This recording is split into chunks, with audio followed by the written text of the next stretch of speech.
Երբ մենք Սուրբ գրքում կարդում ենք այնպիսի դրվագներ, ինչպիսիք են օրինակ լճի ջրերի վրայով Տեր Հիսուսի քայլելը եւ նրան ընդառաջ Պետրոսին գալը, սուզվելը, կամ 5 կտակարանում Հովնան մարգարեի 3 ցերեկ եւ 3 գիշեր կետի փորում ապրելը, որը ի դեպ նաև մեր եկեղեցական օրացույցում դարձել է հիշատակության օր, վկայակոչման օր, այսինքն մենք 21-րդ դարում ենք ապրում, բայց շարունակում ենք նման պատմություններով սնվել։ Մենք ինչպես ենք վերաբերվում։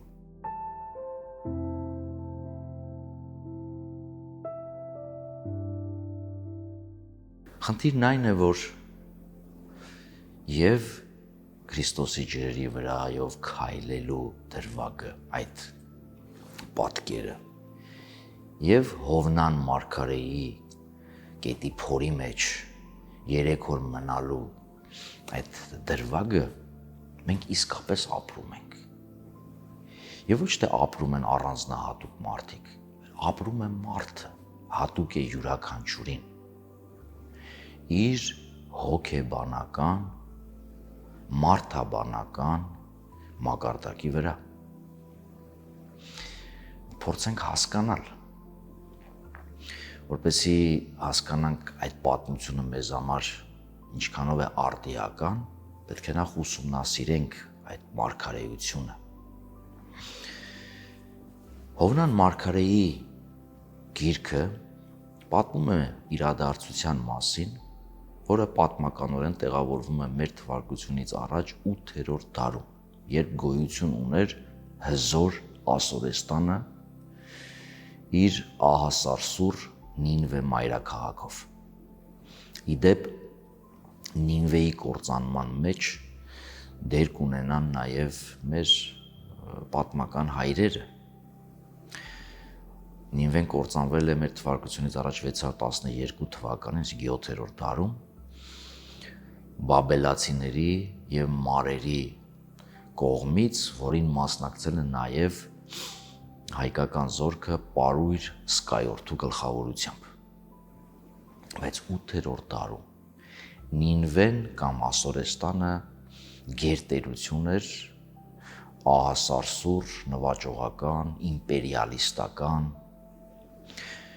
Չմոռանանք, որ նույն Սուրբ Գիրքը հաղորդում է, որ 722 թվականին Քրիստոսից առաջ տեղի է ունենում հարձակում Իսրայելի վրա և հյուսիսային բնակչության դեպորտացիա է կատարվում, տեղափոխվում են Ասորեստան։ Եվ հիմա այս մարգարեությունը մեզ պատմում է, որ Աստծո խոսքն է հասնում Հովնանին, Աբաթիի որդուն։ Հովնան նշանակում է աղավնի, Աբաթի նշանակում է ճշմարտացի, ճշմարտամոտ։ Այսինքն փորձենք նաև անվան մեջ տեսնել այս մարդու առաքելությունը, կոչումը, ով է աղավնի, որը խաղաղության խորհրդանիշն է, կամ եթե նկատի ունենանք ջրեղեղի պատմությունը, Աստծո բարկության ավարտն է խորհրդանշում եւ գալիս է մի շրջան, երբ Աստված արդեն բարի հայացքով է նայում եւ լինելով խաղաղության խորհրդանիշ նաեւ ճշմարտության որդի է, ճշմարտացիության որդի է, իրականության մարդ է։ Ինչ է ասում Աստծո խոսքը, կոչում է առաքելության, որը յուրաքանչյուր մարգարեի կոչումն է, ստանում է Աստծո ներշնչանքը, կոչվում է, ինչպես մարգարե բառն է ստուգաբանվում, կոչվում է ինչ-որ մի առաքելություն իրականացնելու։ Ասում է վեր կաց, գնա Նինվե մեծ քաղաքը եւ ասա բնակիչներին, որ նրանց չարագործությունները հասել են երկինք։ Այսինքն կատարում են այնպիսի գործողություններ, այնպիսի կյանք են ապրում չար բռնություններով, սպանություններով, խաբեբայություններով լեցուն, որը ինքնին աղաղակ է։ Այդ գործողությունները իրենք իրենցով գոչում են եւ այդ աղաղակը հասել է երկինք։ Ուրեմն պատկերացնենք մի անհատ, որը առաքելության է կոչվում գնալու ահասարսուր մի գերտերության մայրաքաղաք եւ նրանց դեմ վկայություն տալու, ահազանգ հնչեցնելու, զգուշացնելու։ Մոտարապես կարելի է համեմատել, ասենք 1938 թվականին, ինչ-որ մեկը գնար Բեռլին եւ նացիստական ռեժիմին այսպիսի մի զգուշացում տար, ինչ կպատահեր իր հետ։ Ինչի անում Մարգարեն, Հովնանը։ Փախչում է։ Ինքը ուղարկվում է արևելք, որովհետև եթե դիտարկում ենք աշխարհագրությունը, որտեղ որ այդ պահին Մարգարեն ապրում էր, Իսրայելում, Երուսաղեմ, Ասորեստանը կամ Նինվեն գտնվում էր այդ վայրից արևելք։ Ինքը փախչում է արևմուտք։ Տեսեք, այստեղ էլ խորհրդանշական ինչ-որ մի պատկեր կա, որը նաև մեզ է հատուկ։ Մենք երբ կանգնում ենք աղոթքի, դեմքով դեպի արևելք ենք, որովհետև արևելքն է մեր Աստծո առաջ կանգնելու, այսպես ասած, հեռանկարը։ Եվ հենց արևելքից էլ պատկերացնում ենք Քրիստոսի երկրորդ գալուստը, Աստվածորդու։ Այսինքն կանգնել արևելք կամ գնալ արևելք նշանակում է նայել դեպի Աստված, ուշադրություն դարձնել Աստծո պատկերին, լսել նրա կամքը։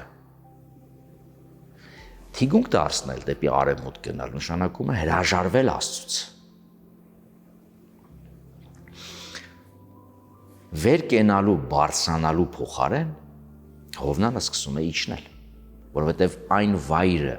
որտեղից մեկնարկում է իր փախուստը, բարձր էր եւ ենթադրում էր էջք։ Իջնում է Հոպպե, այսօրվա Յաֆա քաղաք, ծովափնյա, Իսրայելում։ Իջնում է նավ։ Եբրայերեն բնագիրը չի ասում նավ բարձրացավ, ասում է իջավ։ Նավարկության ժամանակ կտեսնենք, որ իջնում է նավի խորշերից մեկը եւ քուն է մտնում, շատ խոր է ընդ որում։ Հետո կտեսնենք, երբ ալեկոծություն է տեղի ունենում, երբ վիճակ են գցում, տեսնելու թե պատճառը ով է այս աղետի, նավաբեկության վտանգի, վիճակ ընկնում է Հովնանի։ Եվ հենց Հովնանի խոսքի վրա էլ նավաստիները ղեկավարի գլխավորությամբ Հովնանին նետում են ծով, այսինքն դեռ իջնում է ծովի խորքերը, ապա կհանգրվանի կետի որովայնում, փորի մեջ։ Այսինքն փախչել առաքելությունից այս դեպքում այն կոչումից, որ Աստված տալիս է Մարգարեին, թիկունք դարձնել Աստծուց նշանակում է անընդհատ իջնել մինչև անդունդ, որտեղ մահվան վտանգ է եւ մահը ինքն է։ Հովնանը փախչում էր Թարսիս։ Այս տեղանունը, որ մատնանշվում է Սուրբ գրքում, իրականության մեջ գոյություն չունի։ Բայց հին ուխտի ժողովրդի ընկալման մեջ Թարսիսը հնարավոր հեռու վայրն էր, որ կարելի էր պատկերացնել այդ պահին նկատի ունենալով բնակեցված աշխարհը։ Նույնացվում է այսօրվա իսպանական Կադիս քաղաքից հյուսիս այն վայրին, որը Ատլանտյան օվկիանոսի ափին է գտնվում եւ այնտեղ կա այսօր ցուցադրվում է Հերկուլեսի այդ սյուների ավերակները, հետքերը։ Եվ այդպես էլ պատկերացվում էր։ Այդ հատվածում աշխարհի ծայրը համարվում էր այդ աշխարհագրական դիրքը եւ այդ պատվին էլ կառուցել էին այդ սյուները։ Իդեպ այնտեղ էր գտնվում Հերկուլեսի տաճարը, որտեղ Հուլիոս Կեսարը եւ նշանակված էր որպես այդ տարածքի ղեկավար, այցելում եւ երբ տեսնում է Ալեքսանդր Մակեդոնացու արձանը այդ տաճարի մեջ, միտք է անում, ասում է այն տարիքում, որ հիմա ես եմ գտնվում, այս հսկան արդեն աշխարհը գրավել էր, իսկ ես այստեղ ինչ եմ անում։ Եվ վերադառնում է Հռոմ, որպեսզի քաղաքական անբարենպաստ պայմաններից օգտվելով կարողանար գալ իշխանության։ Հուլիոս Կեսարը։ Եվ իդեպ հենց Հուլիոս Կեսարն է համարվում փաստագրված առաջին մարդը, որ նավարկել է Ատլանտյան օվկիանոսում։ Այս գաղափարը աշխարհի ծայրը լինելու։ Նաև մենք տեսնում ենք գործ կառաքելոցում արտահայտված, երբ աշակերտները համբարձումից առաջ համբարձման լեռան վրա մոտենում են Հիսուսին ասելու, թե երբ ես հաստատելու Իսրայելի թագավորությունը, Հիսուս պատասխանում է, որ ժամը եւ ժամանակները ձեզ տրված չէ իմանալու, բայց դուք կոչված եք առաքելության։ Հոգեգալուստին կստանաք Սուրբ Հոգին եւ կքարոզեք Աստծո խոսքը եւ թվարկվում է աշխարհագրություն։ Երուսաղեմում, Հրեաստանում, Սամարիայում, մինչև աշխարհի ծագերը։ Եվ երբ մենք նայում ենք Գործք առաքելոց, տեսնում ենք, որ իսկապես առաքյալները եւ հատկապես Պողոս առաքյալը մինչև այդ վայրերը հասնում է։ Ուրեմն Թարսիսը, որտեղ Հովնան Մարգարեն մտադիր էր փախչելու, հնարավոր անծանոթ թեկուզ հեռավորություններ, բայց հեռավորություն ինչից, ումից, Աստծուց։ Հիմա հարց, հնարավոր է Աստծուց փախչել։ 139-րդ Սաղմոսում Սաղմոս 2-ն ասում է, որ ոչ։ Ասում է Տեր Աստված, բարսանում եմ երկինք, դու այնտեղ ես, իջնում եմ դժոխք, դու այնտեղ ես։ Հնարավոր չէ փախչել։ Ինչը որ փորձում է Մարգարեն անել, հրաժարվելով իր առաքելությունից, որը պայմանավորված էր մի կողմից վախով, ի վերջո գնալ տոտալիտար ռեժիմի բույն եւ զգուշացնել, մարգարեություն անել նրանց դեմ, հավասարազոր էր մահվան։ Բայց այստեղ կա նաեւ երկրորդ կողմը, որը հետագա պատմության շարադրանքից է երևում։ Հովնանը վստահ չէր, որ Աստված ուզում է նինվեն կործանել։ Աստորստանը Իսրայելի թշնամին էր։ Հովնանը կասկած ուներ, որ ինքը որպես գործիք է ծառայում իր թշնամիների փրկության համար։ 4-րդ գլխում կխոսի սրա մասին։ Կասի ես գիտեի, որ այսպես ես հանելու, որովհետև երբ Հովնան Մարգարեն երկրորդ արդեն փրկվելուց հետո կետի փորից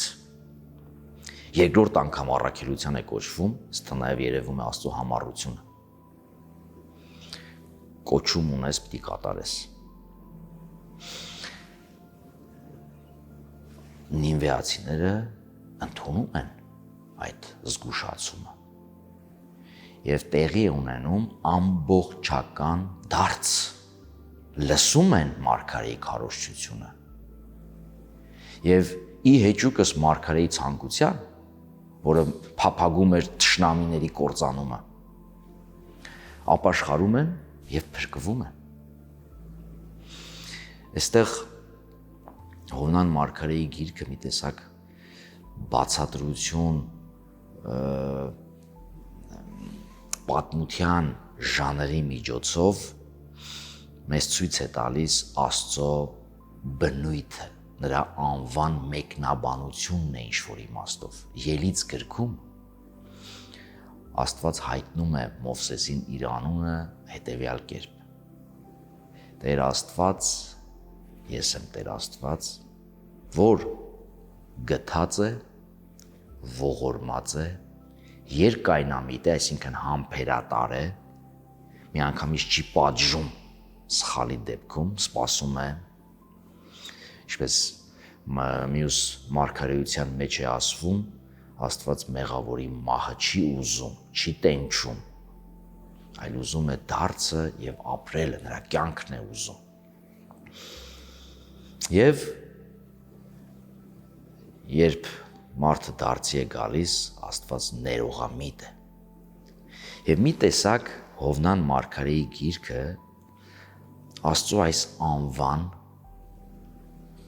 պատմության միջոցով բացատրություն, մեկնաբանությունն է։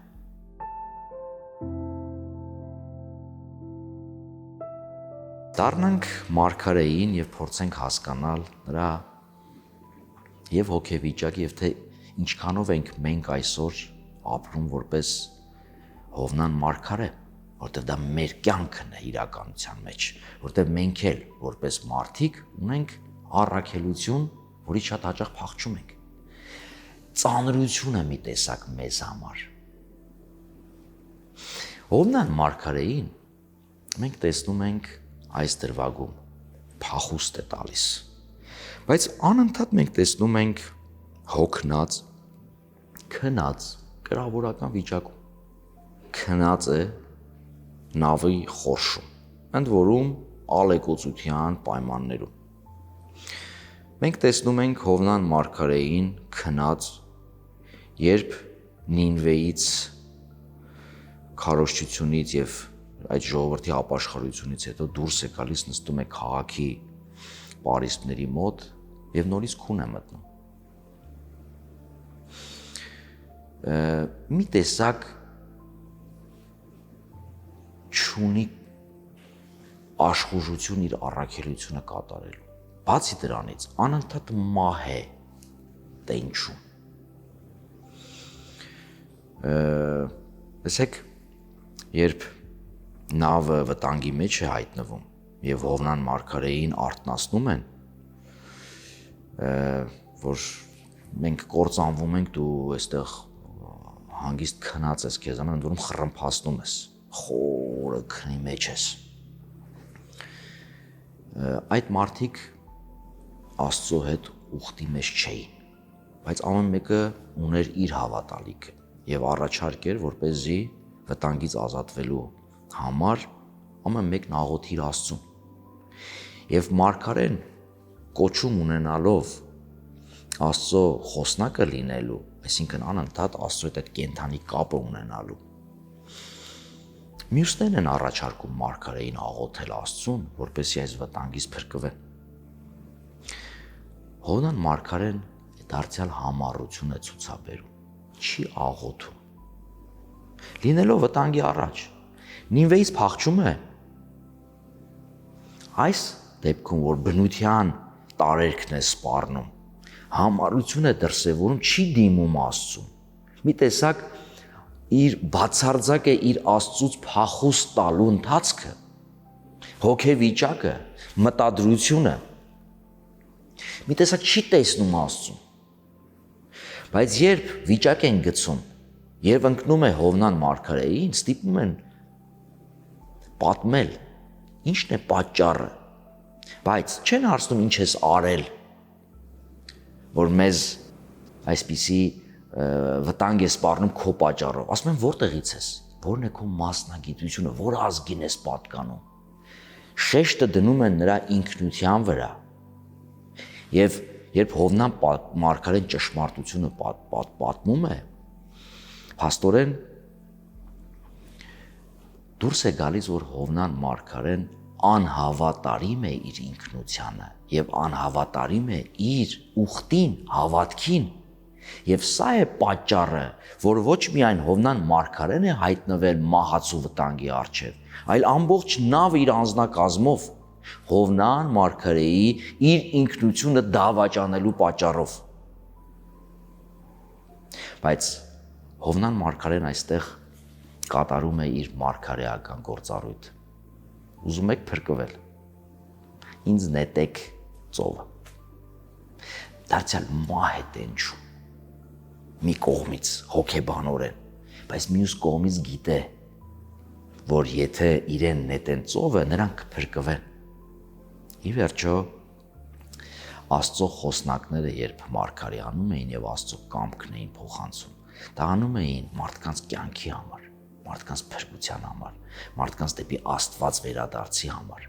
Երբ Հովնան մարգարեին նետում են ծովը եւ ալեկոծությունը դադարում է, մեծ երկյուղով են լցվում։ Եվ գիտեք ինչ են անում, սա այսպես հպանցիկ իրադարձություն չի դառնում այդ մարդկանց կյանքում։ Զոհ են մատուցում Հովնանի Աստծուն եւ ուխտ են անում։ Մի տեսակ Հովնանը փախչելով Նինվեից նրանց ապաշխարության հեռանկարից պատճառ է դառնում մյուս հեթանոսների, որոնք այդ հեթանոս չասենք, լավ, որոնք Հովնանի Աստծո կամ Հովնանի հավատքի կրողները չէին, ունեին այլ հավատալիքներ, պատճառ է դառնում նրանց փրկության, նրանց դարձի, նրանց ճշմարիտ հավատքի։ Եվ երբ հայտնվում է ծովի մեջ, Աստված հրամայում է, որպեսի կետը կուլ տա Հովնան մարգարեին։ Այստեղ դարձյալ մի պահ կանգ առնենք երկու գործողություն։ Նավաստիները Հովնան մարգարեին նետում են ջուրը։ Նետում են